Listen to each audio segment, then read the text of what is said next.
내가 찾는 이 없어 주님께서 슬퍼하시네. 주님이 찾으시는 그 한 사람 그의 배자, 내가 그 사람 되기 간절히 주께 예배하네. 주는 이곳에 서 있네. 주 임재에 엎드려 절하네. 그 어느 것도 나 필요 없네. 주님만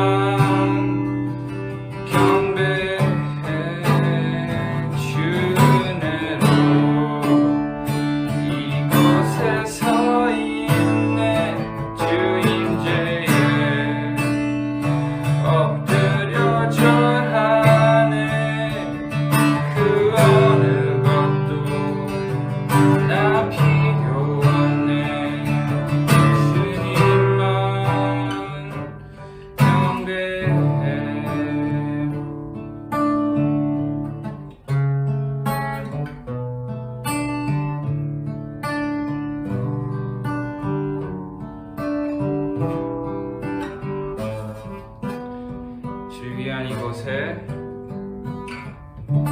주를 위한 이곳에 예배하는 자들 중에 그가 찾는 이 없어 주님께서 슬퍼하시네.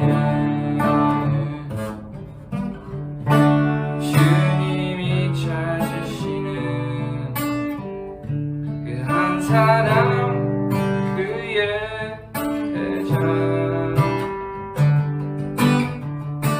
내가 그 사람 되기 간절히 주께 예배하네. 주는으로 이곳에 서 있네. 주 임재에 절하네. 그 어느 것도 나 필요 없네. 주님만 경배해. 주인으로 이곳에 서 있네. 주 임재에 엎드려 절하네. 그 어느 것도 나 필요 없네. 주님만 경배해.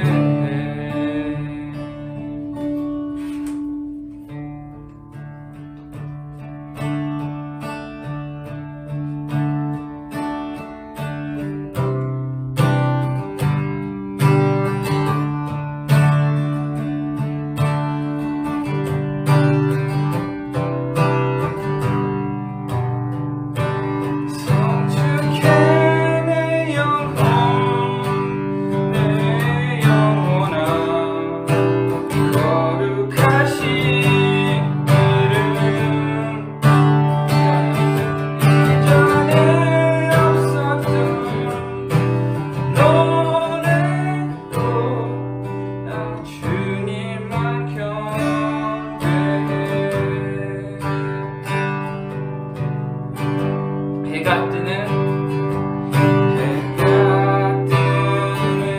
새 아침 밝았네. 이제 다시 주님 찬양해. 무슨 일이나 어떤 일이 내게 놓여도 저녁이 울릴 때 난 노래해.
5월 학부모 교사 기도회에 오신 우리 모든 분들을 주님의 이름으로 환영하고 축복합니다. 저는 오늘 쪼개진 짐승들 사이를 지나가신 하나님이란 제목으로 말씀을 나누도록 하겠습니다. 먼저 우리 오늘 본문 창세기 15장 17절의 말씀을 같이 보도록 하겠습니다. 네, 창세기 15장 17절입니다. 해가 져서 어두울 때에 연기나는 화로가 보이며 타는 횃불이 쪼갠 고기 사이로 지나더라. 네, 그 한 유명한 미국의 신학 교수에게 한 학생이 찾아왔습니다. 교수님이 그 저술한 그 책을 이렇게 보이면서 교수님이 성경에서 제일 중요하다고 생각하는 그 한 구절을 이 책에 적어주세요. 이렇게 요청을 했습니다. 그 교수님은 주저함이 없이 구약의 한 구절을 그 본인의 사인과 함께 책에다가 적어주었습니다. 그 다음 날이 되었습니다. 그 학생이 교수님께 다시 와서는 그 적어주신 성경 구절이 정말로 교수님이 원하셨던, 교수님이 가장 중요하게 생각하셨던 그 성경 구절인지 재차 물어봅니다. 그 학생에게 어떤 구절을 그 교수님이 주셨기에 이 학생은 다시 찾아왔을까요? 교수님이 적어주신 그 성경 구절은 오늘 읽었던 창세기 15장 17절이었습니다. 다시 한번 제가 읽겠습니다. 해가 져서 어두울 때에 연기나는 화로가 보이며 타는 횃불이 쪼갠 고기 사이로 지나더라. 여러분은 어떠십니까? 창세기 15장 17절이 성경에서 제일 중요한 성경 구절처럼 확신이 드십니까? 아니면 그 신학생처럼 어리둥절하게 하는 구절인가요? 그 신학교 교수님은 R.C. 스프롤이라는 목사님이셨습니다. 지금은 고인이 되셨지만 그분의 글과 또 그분의 어떤 영상들은 또 유튜브나 책으로 여러분이 접할 수 있습니다. 이 신학교 교수님이 그 요한복음 3장 16절이 아니라 창세기 15장 17절을 왜 그렇게 중요하게 생각했을까요? 오늘 설교는 이 창세기 15장 17절의 그 중요성을 이해하고 우리 신앙의 인생 구절이 되도록 하는 데 있습니다. 먼저 배경 설명을 좀 해야 될 것 같아요. 그 아브라함이라는 사람이 있었습니다. 갈대아인들이 사는 그 우르 지역 출신인데요. 그 우르는 오늘날 이라크의 한 지역을 가리킵니다. 우리가 이 사람을 알 수 있는 그 유일한 이유는 하나님이 그 사람을 주목하시고 찾아가셨기 때문입니다. 하나님이 아브라함을 찾아갈 이유는 전혀 없었습니다. 하나님은 아브라함에게 찾아가셔서 이렇게 말씀을 하셨습니다. 너는 너의 고향과 친척과 아버지의 집을 떠나 내가 너에게 보여줄 땅으로 가라. 모든 것을 버리고 어디든지 모를 곳을 향해 일단 떠나라는 명령을 하나님이 하셨습니다. 너무나 지키기 어려운 명령이죠. 그 떠나라고 명령을 하시면서 약속하신 것들도 있었습니다. 그 첫째는 아브라함을 큰 민족이 되게 하겠다라는 것이고, 또 아브라함을 축복하여서 그 아브라함의 이름도 크게 하시겠다고 하셨습니다. 그리고 셋째는 그 아브라함이 어떤 복의 근원이 되어서 땅에 사는 모든 민족들이 아브라함으로 말미암아 복을 받게 될 것이라는 것이었습니다. 아브라함이 잘한 것이 하나도 없는데 오셔서 엄청난 축복의 약속을 하셨습니다. 하지만 이 약속들이 어떻게 이루어질지 또 언제 이루어질지 명확히 하지 않으시고 무조건 아브라함에게 모든 것을 버리고 떠나라고 명하셨습니다.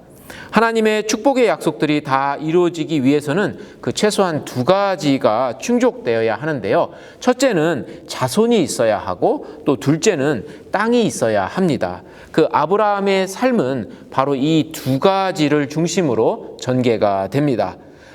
놀랍게도 아브라함은 떠나라는 명령을 듣고 축복의 약속들이 언제 이루어질지 알지 못하는데도 모든 것을 버리고 무작정 떠났습니다. 하나님은 아브라함을 가나안 땅으로 인도하셨습니다. 이때 아브라함의 나이가 75세였습니다. 젊은 나이가 아닙니다. 아브라함이 가나안에 들어갔을 때 가나안에는 가나안 족속들이 이전부터 거주하고 있었습니다. 그런데도 하나님은 12장 하나님은 그 12장 7절을 보니 아브라함에게 나타나셔서 내가 이 땅을 내 자손에게 주리라라고 약속을 하셨습니다. 창세기 12장 7절뿐만 아니라 13장 15절에서도 하나님은 가나안 땅을 아브라함과 아브라함 자손에게 영원히 주리라라고 다시 한번 약속을 하셨습니다. 그리고 13장 16절에서는 아브라함의 자손을 땅의 티끌처럼 셀 수 없이 많게 하시겠다는 약속도 하셨습니다. 아브라함은 이 약속을 믿고 가나안 이곳 저곳을 유랑하며 지냈습니다. 10년의 세월이 흘렀습니다. 이제 85세가 되었습니다. 나이는 점점 먹어갑니다. 하지만 10년 전에 하신 하나님의 약속들은 지켜질 그런 기미가 전혀 보이지 않습니다. 아브라함은 여전히 자손이 없었고 가나안 땅은 여전히 가나안 족속들이 차지하고 있었습니다. 이런 상황 속에서 아브라함은 창세기 15장에서 그 초조함과 불안함 가운데 하나님께 불평을 합니다. 하나님이 약속하신 나의 자식은 언제 주십니까? 보시다시피 저는 자식이 없습니다. 자식 약속을 하시고 10년이 지났습니다. 아내 사레는 임신할 수 없는 사람으로 판명되었습니다. 자식을 낳을 수 없는데 어떻게 자식을 주시겠다는 것입니까? 주께서 저에게 씨를 주지 않으셨으니 저의 종 엘리에셀을 상속자로 삼아야 할 것 같습니다. 그 창세기 15장 2절 3절이었습니다. 이에 하나님은 아브라함에게 아브라함아 너의 종 엘리에셀은 너의 상속자가 아니다. 내 몸에서 난 자가 내 상속자가 될 거야. 아브라함아 하늘의 별들을 봐라. 내가 이 별들을 셀 수 있겠느냐? 내가 너의 자손을 이처럼 많게 해주겠다. 하나님은 자손을 주시겠다는 약속을 다시 하시고 그 증거로 하늘의 별들을 사용하셨습니다. 성경은 아브라함이 이 하나님의 약속을 믿었다고 기록합니다. 이 약속은 여전히 믿기 힘든 약속입니다. 언제 아들을 주시겠다는 설명이 없습니다. 아내 사레는 여전히 불임이었고 본인과 아내 모두 아이를 가질 수 없는 연령에 접어든 지 오래였습니다. 하지만 이 믿기 힘든 약속을 아브라함은 믿었다고 기록합니다. 자손을 주시겠다는 약속을 믿기 힘들었던 아브라함은 하늘의 별들을 가지고 약속을 지키겠다고 맹세하신 하나님의 설명으로 그 자손 문제에서 잠시 벗어날 수 있었습니다. 하지만 또 다른 문제가 있었습니다. 자손에 대한 약속과 더불어 하나님은 가나안 땅을 주시겠다고 약속을 하셨는데 10년이 지난 지금 가나안은 여전히 가나안 족속들의 왕들이 다스리고 있었습니다. 창세기 15장 끝부분에 가나안 10족속이 언급되어 있습니다. 다른 곳에 언급된 가나안 족속들을 합치면 최소 17족속이 살았을 것으로 짐작이 됩니다. 아브라함은 가나안 땅 전체는 고사하고 단 한 평도 자신의 땅이 없었습니다. 이방인으로 유랑하는 신세였습니다. 이런 아브라함의 마음을 하나님이 아셨는지 15장 17절에 아브라함에게 다시 한번 땅에 대한 약속을 말씀하십니다. 아브라함아, 나는 이 땅을 너에게 주어 너의 소유로 삼게 하려고 너를 갈대아인들이 사는 우르 지역에서 이곳으로 이끌어낸 여호와니라. 이 말을 듣고 아브라함은 8절에 하나님께 이렇게 질문합니다. 주 여호와여, 내가 이 땅을 소유로 받을 것을 무엇으로 알리이까? 하나님이 아브라함에게 땅을 주시겠다는 말을 듣고 아브라함이 보인 반응을 보십시오. 자신이 알고 싶은 것을 숨기지 않고 솔직하게 고백하는 아브라함을 봅니다. 주 여호와여, 내가 이 땅을 소유로 받을 것을 무엇으로 알리이까? 이 아브라함의 말이 하나님이 땅을 주시겠다는 약속 자체를 의심해서 한 말일까요? 그럴 수도 있습니다. 하지만 약속을 의심했다기보다는 하나님이 하신 약속을 하나님이 지키실 것을 보장하는 증거 또는 증표를 요구하는 질문으로 보는 것이 좋을 것 같습니다. 하나님이 땅 약속을 지키실 것을 제가 무엇으로 알 수 있겠습니까, 하나님? 이 질문을 듣고 하나님은 아브라함에게 한 가지 지시를 내립니다. 9절인데요. 나를 위하여 3년 된 암소와 3년 된 암염소와 3년 된 순양과 산 비둘기와 집 비둘기 새끼를 가져올지니라. 아브라함 시대와 너무 동떨어진 저와 여러분은 하나님이 왜 3년 된 짐승들과 비둘기 새끼를 가져오라고 하시지? 이런 의문이 들 수 있습니다. 하지만 아브라함은 하나님이 짐승들을 가져오라고 명령을 내렸을 때 왜 그런 짐승을 가져오라고 하셨는지, 그것으로 하나님이 무엇을 하실 것인지를 다 알고 있었습니다. 그 10절을 보십시오. 하나님이 어떤 추가적인 설명을 하지 않았는데도 짐승을 가져오자마자 아브라함은 그 짐승들의 그 중간을 쪼개고 그 쪼갠 것들을 마주 대하여 놓았습니다. 3년 된 암소와 3년 된 암염소와 3년 된 순양을 둘로 이렇게 쪼갠 후에 절반은 한쪽 편에 또 나머지 절반은 다른 쪽 편에 이렇게 거리를 두고 이렇게 마주보게 한 것입니다. 그러면 그 사이에 통로가 만들어집니다. 쪼갠 고기에서 흘러나온 피가 고기에 또는 통로에 그리고 아브라함의 온몸에 아마 가득 묻었을 것입니다. 도대체 짐승들을 쪼개는 것은 무슨 의미이고 이것을 가지고 무엇을 하나님은 하시려는 것일까요? 이 본문을 이해하기 위해서 아브라함이 살았던 시대의 풍습 하나를 소개합니다. 오늘날은 어떤 두 당사자가 약속 이행을 보장하는 수단으로 이렇게 사인을 이렇게 합니다. 사업가들이 계약을 체결할 때도 두 나라 간의 어떤 조약을 체결할 때도 당사자들이 사인을 합니다. 그 사인은 계약이나 조약의 내용을 반드시 지키겠고 만약 지키지 않을 시는 모든 법적인 책임을 지겠다는 증표가 되는 것입니다. 아브라함 시대는 그 크고 힘이 센 어떤 왕이 작은 나라의 왕과 어떤 조약을 체결할 때 이렇게 했습니다. 먼저 그 각 당사자들의 의무를 설명합니다. 크고 어떤 힘이 센 왕은 작은 나라에게 혜택을 제공할 것을 그런 의무가 있습니다. 그 땅을 준다든지 또는 적으로부터 작은 나라를 보호해 주겠다라는 것을 조약에다가 기록을 하는 것입니다. 그러면 그 작은 나라의 왕은 그 혜택에 대한 보답으로 어떤 조공을 바친다든지 큰 나라 왕의 말에 종처럼 순종하고 그에게 충성을 다하겠다는 그런 의무를 이제 적습니다. 이렇게 각자 해야 할 의무를 합의문에 이제 적는데요. 여기에 더하여 조약을 체결하는 당사자들은 그 의무의 불이행 시 임할 저주도 조약 합의문에 적었습니다. 각자의 의무와 의무 불이행 시 임할 저주를 담은 조약 체결서가 만들어지면 그 한 분은 큰 나라 왕이 소유하고 또 다른 한 분은 작은 나라의 왕이 가지게 됩니다. 그리고 그들은 바로 그 조약 체결 현장에서 의무를 이행하지 않을 때 임할 저주를 그 행동으로 재현해 보임으로 체결을 완료합니다. 오늘날은 그 사인으로 계약을 마무리하지만 그 당시는 계약 불이행 시 감당해야 할 저주를 행동으로 이렇게 시연해 봅니다. 실제 일어날 것을 미리 해보는 것입니다. 아브라함이 한 것처럼 짐승을 가져와서 이제 반으로 자릅니다. 그 절반은 한쪽 편에 나머지 절반은 다른 쪽 편에 놓습니다. 이제 그 큰 나라 왕과 작은 나라 왕이 쪼개진 짐승 사이를 지나가면서 만약 내가 이 조약의 의무를 이행하지 않을 경우 이 쪼개진 짐승처럼 될 것이다라고 엄숙히 선언을 합니다. 이처럼 큰 나라 왕과 작은 나라 왕이 함께 지나가며 조약 위반 시 임할 저주를 고백하기도 하지만 때로는 그 작은 나라 왕만 짐승 사이를 지나가기도 합니다. 큰 나라 왕은 어떤 대국의 권세를 사용해서 본인의 의무 불이행에 대해서 어떤 그 의무 불이행에 대한 저주를 재현하지 않습니다. 오직 약자인 그 작은 나라의 왕만 의무 불이행 시 당할 저주를 재현하도록 요구를 하는 것이죠. 그리고 그 사이를 작은 나라 왕만 지나가게 합니다. 큰 나라의 왕은 지나가지 않습니다. 어떻습니까?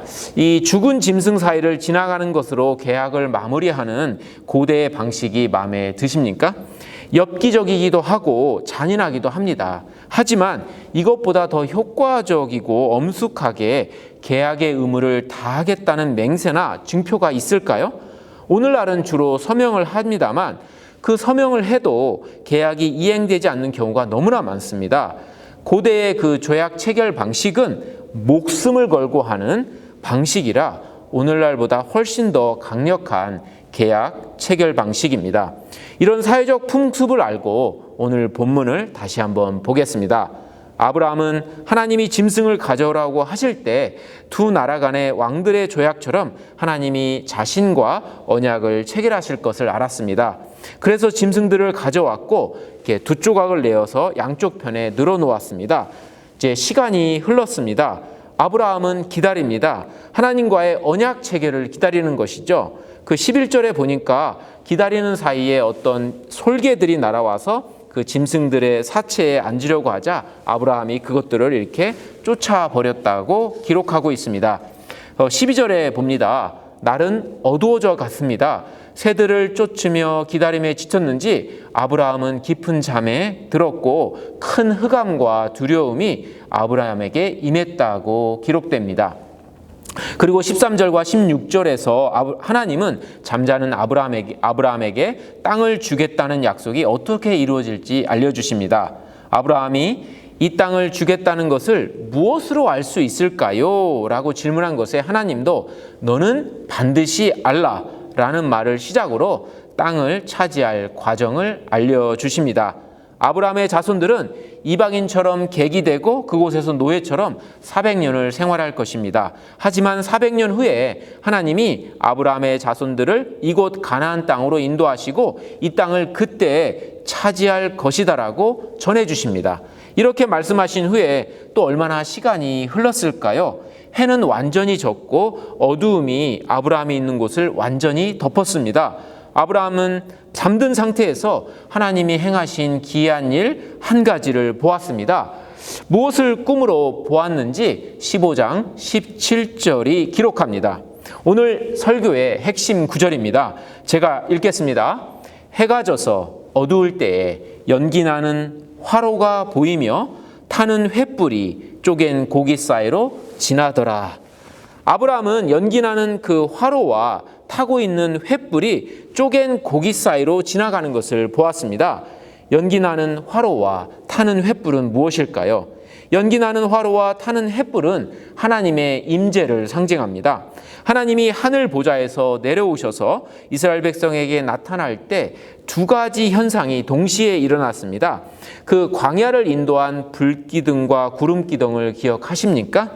연기나는 화로는 그 구름기둥과 같고 불기둥은 타는 화로와 같습니다. 시내산에서 그 하나님이 이렇게 내려오셨을 때를 한번 보십시오. 거기에서도 하나님은 여러 가지 기이한 현상들을 보여주시지만 더불어서 구름과 이렇게 불로 나타나셨습니다. 이렇게 볼 때 그 쪼갠 짐승 사이로 지나간 그 연기와 그 횃불은 하나님 자신이었다는 것을 알 수 있습니다. 결국 쪼갠 짐승 사이로 하나님이 직접 지나가셨습니다. 이 하나님의 행동이 의미하는 바는 무엇일까요? 그것은 이렇습니다. 아브라함아, 내가 너에게 이 가나안 땅을 주겠다고 약속했지. 너는 차지하지 못하지만 너의 자손들이 400년 후에 차지하게 될 거야. 오랜 기간 그들은 노예로 이집트에서 생활할 거야. 하지만 나는 너와의 약속을 기억할 거야. 내가 반드시 그들을 이끌어내어서 이 땅에 데리고 올 것이고 이 땅을 그들이 차지하도록 할 거야. 만약 내가 너에게 한 약속을 지키지 않으면 내가 이 짐승들처럼 둘로 찢어져 죽을 것이고 새들의 먹잇감이 될 것이다. 하나님보다 더 높은 분이 없기에 하나님은 스스로 맹세를 하셨습니다. 문제는 이 맹세가 너무 충격적이다라는 것입니다. 하나님은 전능하시지만 하실 수 없는 것이 있습니다. 하나님은 거짓말을 절대 하실 수 없습니다. 또한 하나님은 생명이 없는 그 우상과 달리 살아계신 하나님입니다. 하나님은 절대로 죽을 수가 없으신 분입니다. 그런데 하나님은 아브라함에게 약속을 반드시 지키겠다는 그 증거로 하나님의 모든 것을 걸었습니다. 내가 너에게 한 축복의 약속을 지키지 않으면 내가 이 짐승들처럼 찢겨 죽으리라. 이 말은 무슨 일이 있어도 내가 하나님을 포기할지언정 나는 내 약속을 반드시 지킬 것이다 라고 확고부동한 그런 맹세를 하신 것입니다. 쪼개진 짐승들 사이로 하나님이 지나가신 것이 파격적이고 충격적인 사건임을 봤습니다. 또 한 가지 눈여겨볼 것은 아브라함은 이 짐승들 사이를 지나가지 않았다라는 것입니다. 연기 나는 그 화로와 타는 횃불이 이렇게 지나간 것이 전부였습니다. 그 뒤로 이어지는 그 18절에 보면 그날에 여호와께서 아브라함과 더불어 언약을 세워 이르시대로 끝납니다. 언약은 체결이 되었습니다. 아브라함이 그 짐승들 사이를 지나가지 않은 채 하나님은 아브라함과 언약을 체결하셨습니다. 하나님만 지나가는 것으로 언약이 체결된 것입니다. 이것을 어떻게 이해해야 할까요? 위에서 우리가 그 강대국과 약수국 사이에 조약을 체결할 때 그 강국의 왕과 약수국의 왕이 함께 이렇게 짐승들 사이를 지나가거나 또는 뭐 약수국의 왕만 이렇게 지나간다고 했습니다. 두 왕이 함께 지나가거나 약수국의 왕만 지나가며 내가 내 의무를 다하지 않을 경우 나는 이 짐승들처럼 찢겨져 새들이나 들짐승의 먹이가 되겠습니다라고 엄숙한 고백을 한다고 했습니다. 하지만 창세기 15장처럼 그 속국의 왕과 같은 아브라함이 지나가지 않고 어떤 강대국의 왕과 같은 하나님만 친히 지나간 경우는 그 당시에 전례가 없는 사건입니다. 하나님은 왜 아브라함을 잠들게 하시고 하나님이 혼자 지나가는 것을 지켜보게만 했을까요? 하나님은 자신의 언약 의무의 불이행시 임할 저주뿐만 아니라 아브라함이 언약의 의무를 이행하지 않을 때 임할 저주까지도 당신이 모두 감당하시겠다는 것을 보여주신 것입니다. 하나님은 자신을 위해서 지나가셨을 뿐만 아니라 아브라함을 위해서도 지나가셨습니다. 하나님은 아셨던 것 같습니다. 아브라함이 쪼개진 짐승들 사이로 지나가는 것이 마땅하지만 신실하신 하나님과 달리 아브라함과 아브라함의 자손들이 언약의 의무를 지키지 못할 확률은 100%이었습니다. 종인 아브라함이 주인인 하나님께 충성하고 하나님께 헌신하는 것이 당연하지만 이 당연한 일이 실제로는 지켜지기가 불가능함을 아셨습니다. 아브라함의 일대기를 한번 보십시오. 하나님의 방식이 아니고 인간적인 방식으로 일을 처리하다가 하나님의 구원 역사를 위태롭게 한 적이 몇 번입니까? 또한 아브라함의 자손들의 역사를 보십시오. 아브라함과 맺은 언약은 확장되고 구체화되어 아브라함의 자손들이 순종해야 할 의무들이 나중에 주어졌습니다. 그것들을 하나님의 계명들 또는 율법이라고 합니다. 율법을 지키면 축복을 받고 율법에 불순종하면 저주가 임하리라는 것을 알고도 그들은 출애굽을 한 날로부터 광야 생활 내내 가나안에서 들어가서 생활하는 그 내내 계속해서 하나님께 불순종을 했습니다. 하나님과 맺은 언약의 의무를 이행하지 못했습니다. 하나님은 아브라함의 연약함을 미리 아셨습니다. 아브라함의 자손의 연약함도 아셨습니다. 아브라함과 그 자손이 언약의 의무를 불이행할 것이 눈앞에 선했습니다. 이런 상황에서 아브라함을 쪼개진 짐승들 사이로 지나가게 하여 언약을 체결할 경우 아브라함과 그의 자손들은 언약이 요구하는 의무를 지키지 못한 대가로 죽는 것은 피할 수 없는 일이었습니다. 그들은 지상에 존재하지 못하고 언약 불이행의 저주로 멸절되었을 것입니다. 그래서 하나님은 아브라함이 짐승들 사이를 지나가지 않게 하셨습니다. 대신에 하나님이 혼자 지나가시며 아브라함과 그의 자손들이 언약을 이행하지 못할 것에 대한 책임도 지시기로 하셨습니다. 하나님은 하나님이 감당해야 될 언약의 의무를 다 지셨습니다. 땅을 주시겠다는 약속을 지키셨습니다. 또한 아브라함의 자손들을 하늘의 별과 같이 많게 하시겠다는 약속도 지키셨습니다. 아브라함의 자손인 예수 그리스도를 믿은 우리는 아브라함의 자손입니다. 세상 곳곳에 아브라함의 자손들이 지금 셀 수도 없이 많습니다. 저와 여러분이 그 증거입니다. 하나님은 언약에 신실하셨다는 것을 우리 자신이 증명하고 있습니다. 하나님이 짐승들 사이로 지나가시며 언약의 의무를 반드시 이행하시겠다고 하신 맹세를 하나님은 지키셨습니다. 그리고 하나님은 아브라함과 그 자손이 책임져야 할 부분도 다 감당하셨습니다. 언약에 불성실할 때 발생할 그 언약의 저주를 대신 감당하시겠다고 하신 맹세를 하나님은 철저히 지키셨습니다. 하나님의 예상대로 아브라함과 아브라함의 자손들은 하나님과의 언약의 의무인 율법을 지키지 못했습니다. 하나님은 그들을 대신해서 언약의 의무를 불이행한 대가로 죽음을 당하셨습니다. 십자가에서 죽으신 예수 그리스도는 쪼개진 짐승들 사이로 지나가신 하나님이셨습니다. 하늘에서 내려오셔서 짐승들 사이로 지나시며 언약 불이행의 저주를 감당하시겠다고 연극으로 맹세하신 하나님은 사람이 되어 이 땅에 오셔서 십자가에서 찢기시고 피 흘리시며 언약의 저주를 실제로 감당하셨습니다. 십자가는 무엇입니까? 하나님의 아들 예수 그리스도가 십자가에서 찢기심은 하나님의 언약 파기로 인한 아브라함과 아브라함의 자손들에게 임한 저주를 하나님의 아들이 감당하신 사건입니다. 아브라함과 아브라함의 자손들은 언약의 혜택만 누리며 살게 되었습니다. 모두 다 하나님이 하셨습니다. 하나님의 의무도 우리의 의무도 다 하나님이 이루셨습니다. 하나님이 아브라함과 맺은 언약에 충실하여 축복의 약속을 지키셔서 아브라함의 자손은 하늘의 별과 같이 되었습니다. 아브라함은 복의 근원이 되었고 그의 이름은 창대하게 되었습니다. 이 땅의 모든 민족은 아브라함과 그의 자손을 통해 복을 받게 되었습니다. 아브라함과 그 자손으로 야기된 언약 불이행의 저주도 모두 하나님이 십자가의 죽으심으로 감당하셨습니다. 언약 이행자로 하나님의 율법을 지키고 하나님께 순종하며 살아가야 할 의무도 예수 그리스도께서 다 살아주시고 그 완벽한 순종의 삶을 우리에게 선물로 주셨습니다. 우리가 언약 파기자요 죄인이라는 고백을 하며 그리스도께 나아갈 때 하나님의 아들 예수 그리스도께서는 우리 대신 언약 파기자가 되시고 언약의 불이행의 저주를 담당하십니다. 그뿐 아니라 예수님께서 이 땅에서 살아낸 완전한 순종의 삶을 우리에게 전가해 주셔서 우리의 것이 되게 하십니다. 예수 그리스도 안에서 하나님의 언약의 의무를 성실히 이행한 사람으로 하나님은 우리를 바라봐 주시는 것입니다. 설교를 시작하며 한 신학교 교수님이 창세기 15장 17절을 성경에서 제일 중요한 구절로 여긴다고 했습니다. 여러분은 어떠십니까? 이 구절이 요한복음 3장 16절만큼 중요한 인생 구절이 될 수 있을까요?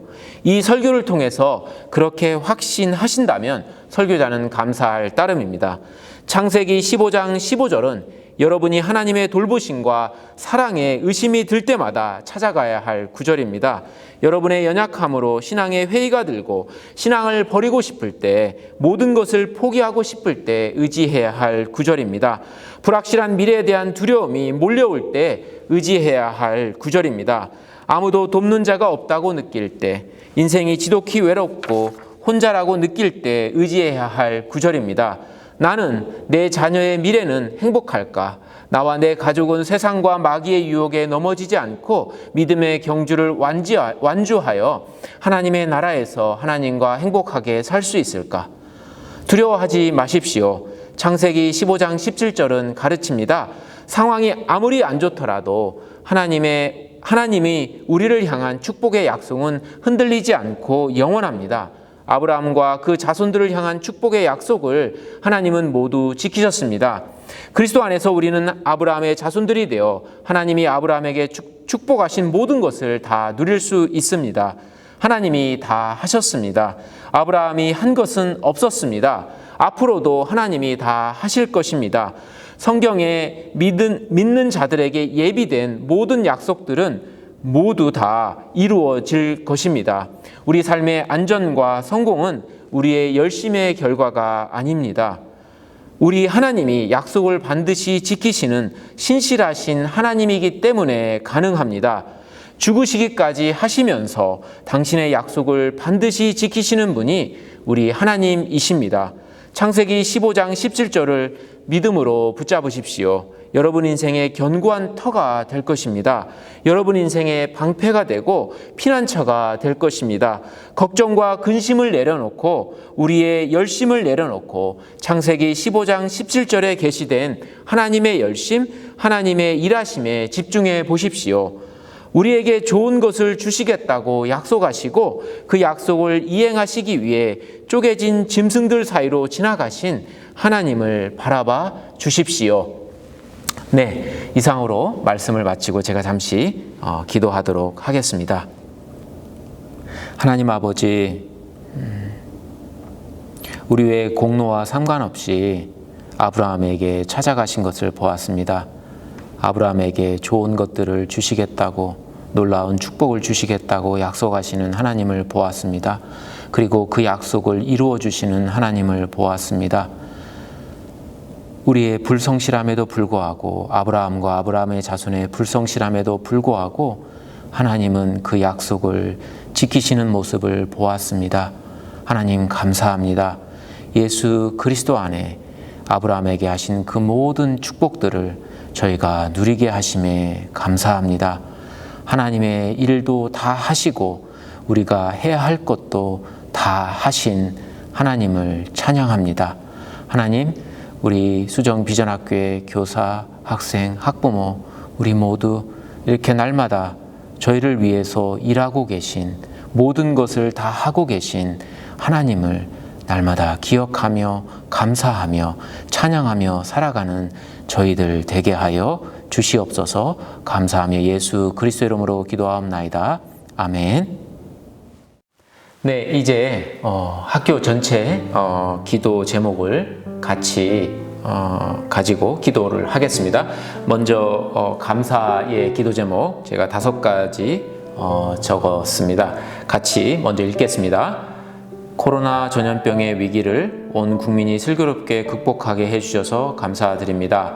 둘째, 힘든 시기에 가정과 학교 그리고 이 나라를 지켜주시고 필요한 것을 공급해 주심에 감사드립니다. 셋째, 학부모 기도의 모임이 활성화되고 학교를 위해 기도하는 분들을 세워주셔서 감사드립니다. 넷째, 교사와 학생을 축복해 주셔서 배움과 가르침에 기쁨을 주시고 배움에 진보가 있게 해주셔서 감사합니다. 다섯째, 넓고 쾌적한 교육 공간에서 마음껏 교육하고 교육받게 해주셔서 감사드립니다. 이외에 다른 감사의 제목들을 가지고 우리 함께 한 1, 2분간 기도드리도록 하겠습니다. 기도하겠습니다. 하나님 아버지, 저희들을 축복하여 주셔서 5월의 봄방학을 맞이하게 되었습니다. 참으로 어려운 시기 2년여 동안에 하나님 온 국민의 마음을 하나로 모아주시고 이 코로나를 슬기롭게 통과할 수 있도록 인도해 주셔서 감사합니다. 힘든 시기에 가정과 학교, 이 나라를 지켜주시며 우리의 삶에 필요한 모든 것들을 채워주시고 공급해 주셔서 감사드립니다. 하나님 아버지, 학교를 생각하고 학생들과 교사들과 학부모를 위해서 기도하는 그 기도의 용사들을 하나님 세워주셔서 감사합니다. 학부모님들 기도회를 활성화시켜서 주시고 그분들을 통하여서 하나님 하실 일들을 저희가 기대하고 기대합니다.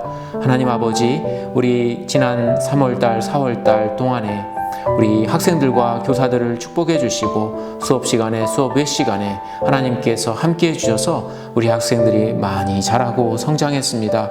하나님 아버지 감사합니다. 하나님, 우리가 물을 주고 심고 그러지만 그것을 자라게 하시는 분은 오직 하나님이심을 이 시간 고백합니다.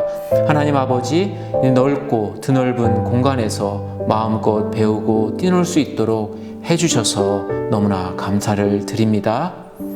이 모든 것 우리 주 예수 그리스도 이름으로 기도하옵나이다. 아멘. 네, 이제 간구 기도 제목인데요. 둘로 나눠서 기도하겠습니다. 먼저 1번부터 6번까지 같이 읽도록 하겠습니다. 매일 코로나와 여러 위험으로부터 학교를 보호해 주시고 학교의 주인으로 다스려 주시고 선한 길로 인도해 주시옵소서. 둘째, 학생, 학부모, 교사에게 받은 축복에 감사하는 마음과 하나님을 두려워하고 순종하는 마음을 주소서. 셋째, 교사, 학생, 학부모에게 서로를 축복하고 배려하고 격려하고 돕고 사랑하는 마음을 주시옵소서. 넷째, 1학기에 진행되는 학습활동과 학교 행사가 안전하고 알차게 진행되게 하소서. 다섯째, 교사와 학부모가 맡겨진 자녀와 학생을 따뜻하고 단호하게 훈육할 수 있도록 지혜와 사랑을 주시옵소서.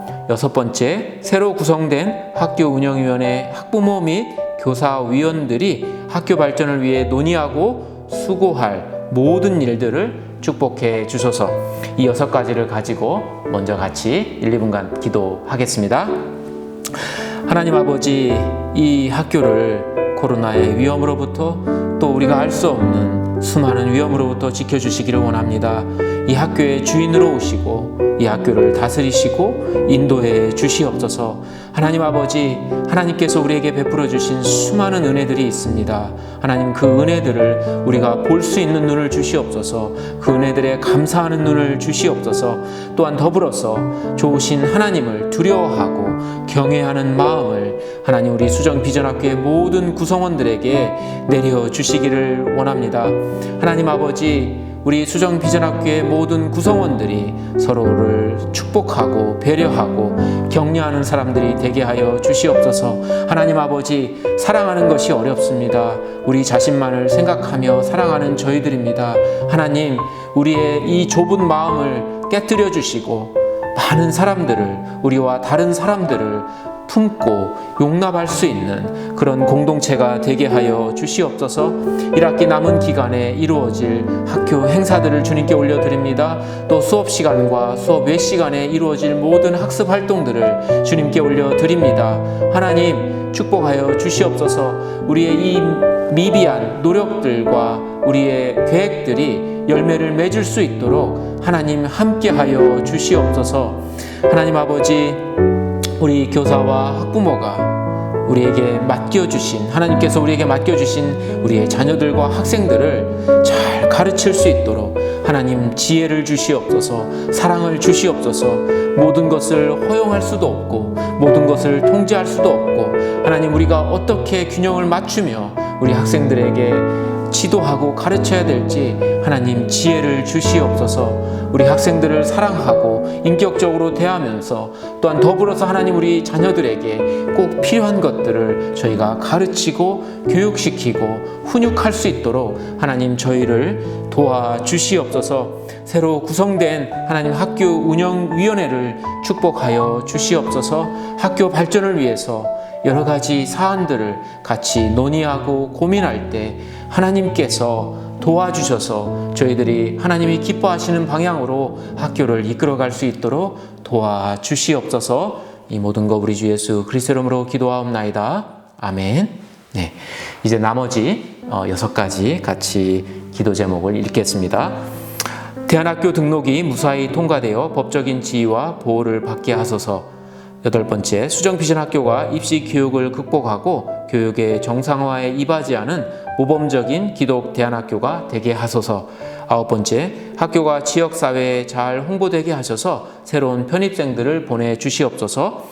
또한 10번째, 학교와 가정의 어려움을 해결해 주시고 필요를 채워주시옵소서. 11번째, 어려움에 처한 주변 이웃들을 돌보며 우리의 작은 것을 나누는 학생, 교사, 학부모가 되게 하여 주시옵소서. 12번째, 코로나19로 부각된 하나님의 창조 세계를 함부로 사용하는 우리의 삶의 스타일에 변화를 주시고 자연과 더불어 사는 길을 향해 나아가도록 하소서. 이 외에 간구할 것들 하나님께 1시간 1, 2분 동안 간구하도록 하겠습니다. 기도하겠습니다. 하나님 아버지, 대안학교 등록과 관련된 심사가 이제 곧 진행될 예정입니다.